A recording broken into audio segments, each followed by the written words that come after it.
एक बार की बात है, बुद्ध एक सभा में उपदेश दे रहे थे। उपदेश पूरा होने के बाद सब लोग जाने लगे। तभी बुद्ध ने देखा कि एक आदमी कोने में बैठा हुआ है। बुद्ध उसके पास गए और कहा कि क्या हुआ, आप दुखी क्यों हो? उस आदमी ने कहा, आप बहुत अच्छा उपदेश देते हो जिसे सुन लोगों का मन शांत हो जाता है, लेकिन मेरा मन अभी भी बेचैन है, शांत नहीं हुआ। बुद्ध मुस्कुराए और बोले, इस दुनिया में किसी के मन को शांति नहीं है। कुछ लोग सोचते हैं कि उन्हें शांति मिल गई है, वो भूल जाते हैं कि जो शांति आज उन्हें मिली है कल उनसे छीन ली जाएगी और फिर से वो अशांत हो जाएंगे। और कुछ लोग जिनके पास शांति है वो आगे का सोचकर अशांत हो जाते हैं कि ये शांति चली जाएगी। तुम किस बात से अशांत हो? ये सुनकर उस आदमी ने कहा, बुद्ध, मुझे एक गंभीर रोग है। वैद्य ने कहा है कि मेरे पास केवल 7 महीने हैं, जिसमें से 3 महीने खत्म हो चुके हैं। मेरे बाद मेरे माता पिता, बीवी, बच्चों का क्या होगा, ये बात मुझे शांत नहीं रहने देती। बुद्ध ने कहा, क्या तुम इसी बात से परेशान हो? उस आदमी ने कहा, नहीं, सच तो ये है कि मैं अभी मरना नहीं चाहता। मेरे अंदर मौत का डर बैठ गया है। बुद्ध ने कहा, मरना तो एक ना एक दिन सबको ही है, ये बात सब जानते हैं। मृत्यु को तो कोई नहीं चाहता। बहुतों को तो ये भी नहीं पता कि उनकी मृत्यु कब होगी। तुम्हें तो उसका पता भी है, लेकिन मृत्यु के बारे में कुछ नहीं कहा जा सकता। तुम अभी भी नहीं जानते कि तुम्हारी मृत्यु कब होगी। क्या तुम्हें पता है कि तुम कल का सूरज देख पाओगे या नहीं? आदमी ने कहा, नहीं, मुझे मालूम नहीं है। बुद्ध कहते हैं कि अगर तुम्हें तुम्हारी बीमारी के बारे में पता नहीं होता तो तुम अपना जीवन खुशी से जीते, है ना? तो अभी भी वही करो, आगे का मत सोचो।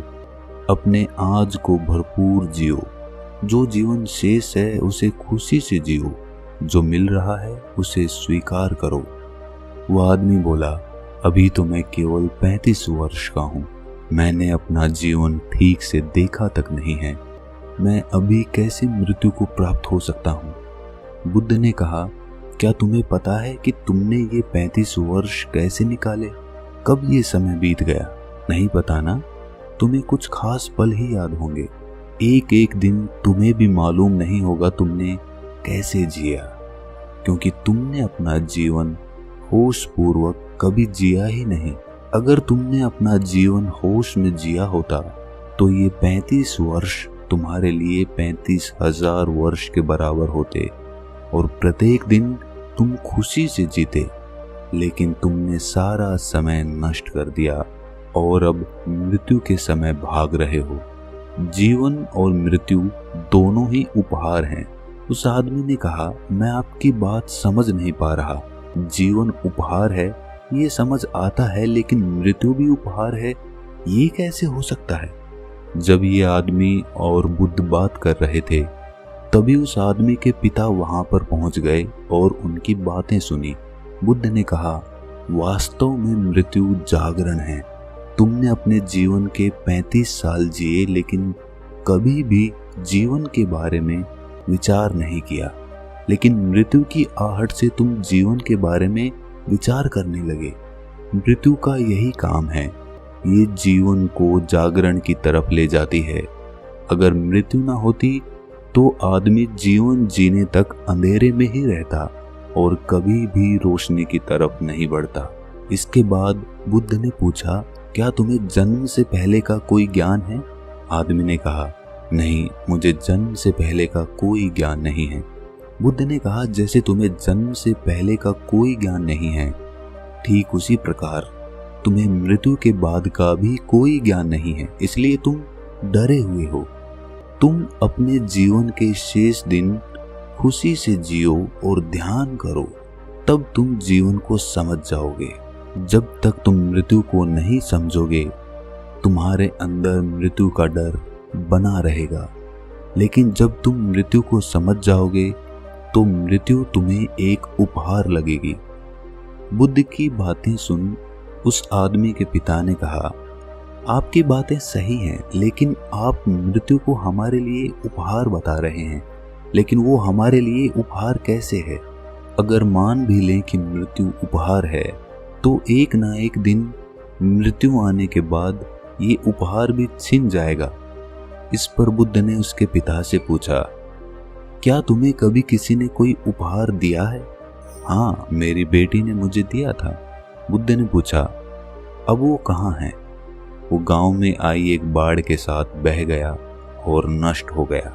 बुद्ध ने कहा, क्या इससे तुम्हारी बेटी के प्रति तुम्हारा प्यार कम हुआ?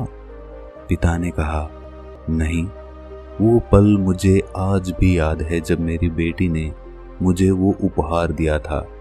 वो उपहार मैं कभी नहीं भूल सकता। वो मेरी बेटी ने मुझे पहली बार दिया था। वो हमेशा मुझे याद रहेगा। इस पर बुद्ध ने कहा, ठीक इसी प्रकार तुम्हारा बेटा भी तुम्हारे साथ रहेगा। उसके जाने के बाद आपने कितना जिया ये मायने नहीं रखता। खास बात यह है कि हम जो जीवन जीते हैं उसे पूर्ण रूप से जागृत होकर जीना चाहिए। उस आदमी ने कहा, आप सही कहते हैं, लेकिन मेरे बाद मेरे परिवार का क्या होगा? बुद्ध ने कहा, क्या तुम उनके लिए कुछ कर सकते हो? आदमी ने कहा, शरीर से तो मैं अब कुछ भी नहीं कर सकता। बुद्ध ने कहा, फिर जब तुम कुछ कर ही नहीं सकते तो उस बारे में क्यों सोच रहे हो? जो समय बचा है उसे पूर्ण रूप से जियो। इस दुनिया में कोई किसी के लिए कुछ नहीं करता, सबको खुद अपना जीवन जीना होता है। हमें बस ऐसा भ्रम होता है कि हम कुछ उनके लिए कर रहे हैं, लेकिन हम कुछ भी उनके लिए नहीं करते, खुद के लिए करते हैं। अगर आज तुम अपने परिवार के लिए जमीन जायदाद इकट्ठा कर रहे हो तो ये तुम उनके लिए नहीं, अपने लिए कर रहे हो। इसे करने से तुम्हारे अंदर आंतरिक शांति रहेगी, लेकिन तुम रहोगे इस भ्रम में कि तुमने उनके लिए किया है, लेकिन ये तुम खुद के लिए करते हो। अगर तुम उनके लिए कुछ नहीं भी करोगे तो भी उनके जीवन में कोई खास फर्क नहीं आएगा, क्योंकि जीवन कभी भी एक समान नहीं रहता, कठिनाइयों से भरा रहता है।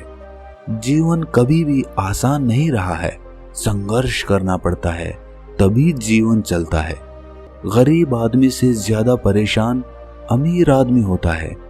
इससे ये पता चलता है कि धन से तो जीवन को सुरक्षित नहीं किया जा सकता, लेकिन पूर्ण रूप से जागृत होकर जीवन को सुरक्षित किया जा सकता है।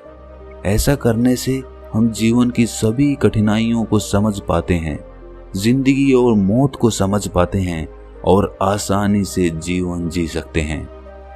वो आदमी बुद्ध की बातें सुनकर बोला, बुद्ध, मैं आपकी बातें समझ गया हूँ और अब मुझ में से मृत्यु का भय भी खत्म हो गया है और अपना बचा हुआ जीवन खुशी से जीऊंगा।